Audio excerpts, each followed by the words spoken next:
Attenti! Presenta TAR. Onori al prefetto di Agrigento, dottor Salvatore Caccaro.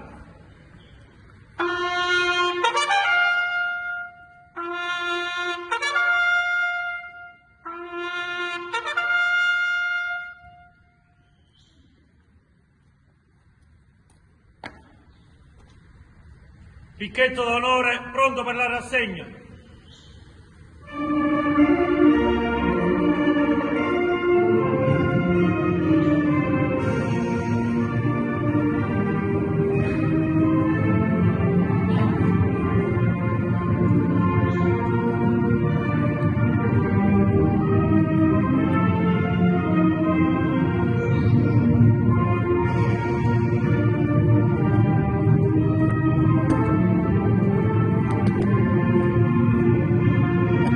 Credo che per un corpo incantevole ci voglia un posto incantevole.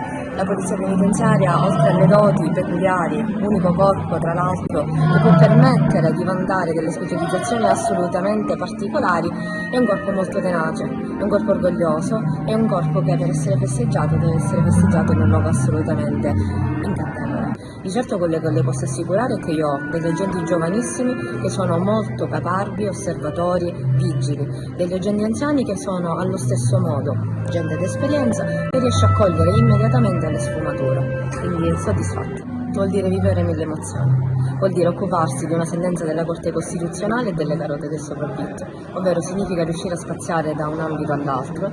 Sicuramente vi sono delle responsabilità, ma vi sono anche tante soddisfazioni immense. Credo sia il lavoro più bello del mondo. Il ricordo va sempre al sovrintendente Pasquale Di Lorenzo, così come a tutte le vittime di mafia.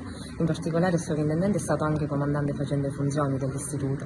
Ricordiamo che oggi abbiamo noi dei dirigenti al comando, quindi la catena di comando, da può vantare una forte riconoscenza anche della dirigenza.